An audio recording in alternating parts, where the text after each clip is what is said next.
Hey guys, it's Coach Mike Ryan here from the Fastball USA Training Center. Hope all is well. Today's discussion is in regarding to pitch count. How many pitches should my kid be allowed to throw? And we know this has been a huge topic, especially for the last 4 or 5 years or more, to the point where high school baseball has implemented a pitch count to regulate how many pitches somebody should throw. So what I want to go over with you in terms of pitch counts, of course, I think a pitch count can be a good thing to have, certainly. And I do think in this day and age it is necessary. However, I want you to look a little bit deeper at pitch counts in terms of the total number of pitches are one thing. And I think that's things that people are tracking, total number of pitches. But I also think you got to re-look at how you get to the total number of pitches because I think that's where things get confused in terms of the stress level that's putting onto the pitcher. So let me first say this, let's state the obvious. There are some players that even if you put a 20 pitch count on them, they are not physically, mechanically ready, or another way to put it is their body is stressed to make 20 pitches.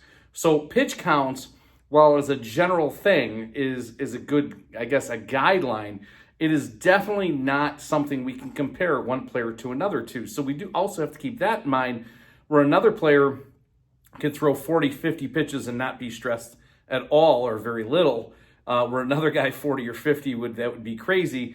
And we have to consider the mechanics of the pitcher, the strength level, the physical maturity level of the pitcher. There's more than that. But when it comes to pitch counts, I want you to consider not just counting the pitches. I also want you to consider how they got there. So here's what I mean.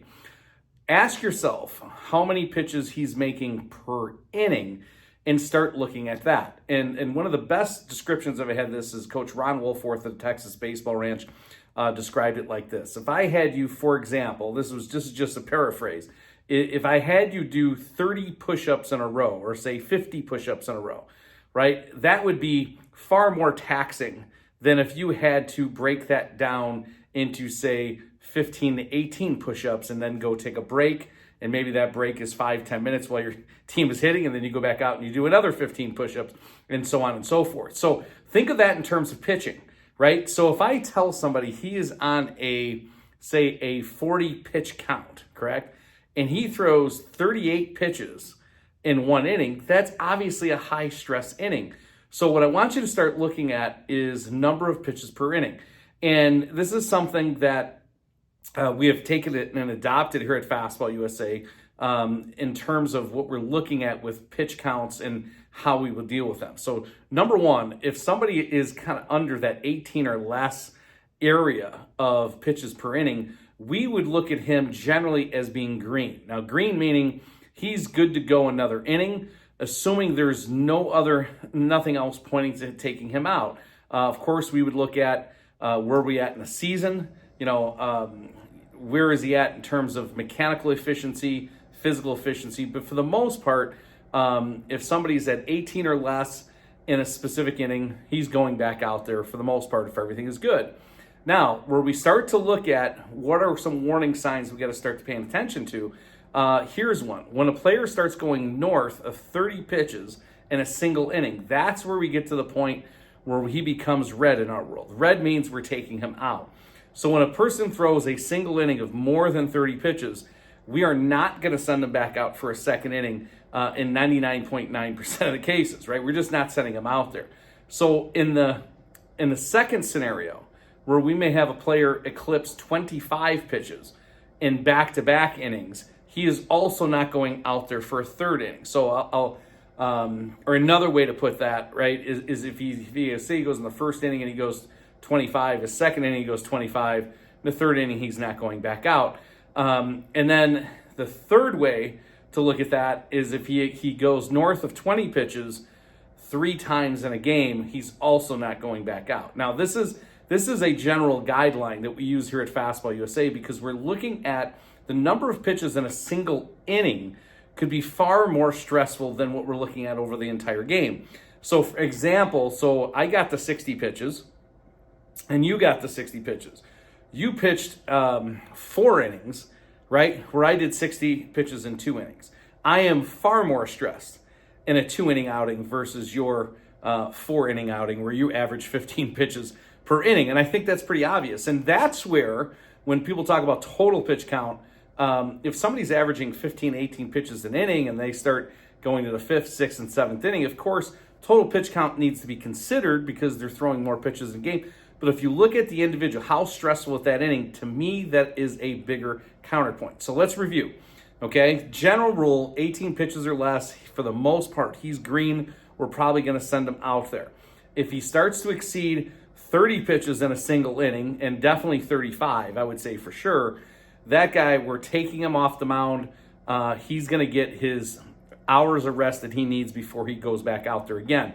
Check out my other video where I talk about how much rest and recovery and how often a kid should pitch, because one of the rules we have is the number of pitches a kid has thrown is that's the number of hours he needs to rest. So number one is take a look at, if he goes north of 30, that would be a sign that he's red, meaning we're taking him out. The second thing, if he goes back-to-back pitches of 25 or more, we're taking him out. And the third thing, if it exceeds 20 pitches in a game more than 3 times. So that could be the first inning, the second inning, and then he has a great third inning, but he does it again in the 4th inning. What I'm saying here is that's the minimum, correct? And then outside of that, we're looking at that pitch per inning as just as important, if not more important, than the total pitch count. So my point to you is this: don't just look at the total pitches.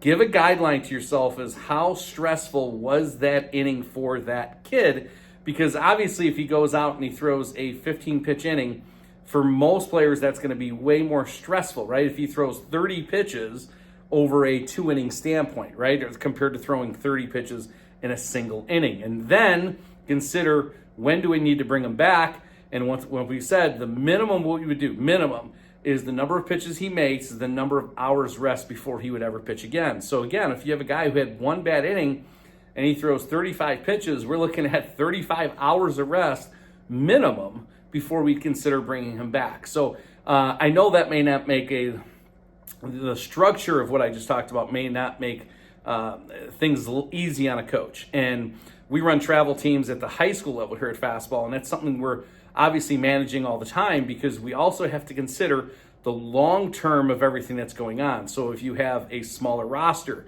this may be harder to implement, but you have to try hard to look at the big picture of pitchers when they start to go out there. So the bottom line of the point of this video is pitch counts and pitches per inning. Those are two separate things, and look a little harder at pitches per inning, and don't just determine, well, I got this guy on a 50 pitch count, so here he is in his second inning, I could let him go to 50. That's a very stressful time for that pitcher. And again, you also have to look at, here's some warning signs. How does the velocity look? How's the accuracy looking? What is the physicality of the pitcher? Is he a little weaker guy? Is he less physically developed? All those things need to be taken into consideration when you're looking at pitch count. So I guess what I'm saying, in the short run, you have to use common sense, right? Just throwing out a blanket pitch count is great, but how you get to that pitch count, right? If you say, I got only 85 pitches my kid can throw, or only 50, well, if he gets there in 2 innings, he gets there in 3 innings, that's super stressful. We don't want to take guys that far. So then as coaches, this is going to challenge you to kind of have little warning signs when you need to have another guy up and ready. And I know if you have a guy who has a bad first inning and he throws 33 in the first inning, that's like, you're not prepared for that. But you've got to kind of start looking at kind of the warning signs of yellow. Say if a guy goes over 20, say twice, I would definitely have somebody else warming up and preparing. So again, and each individual will be different. If you have any questions about any ideas on how to implement this, feel free to email me, fastballusa@hotmail.com, and check out our website at fastballusa.com. But definitely consider the stress pitches per inning as important, if not more important, than the total pitches that they're throwing in a single game. If you have any questions, let me know. Have a great season.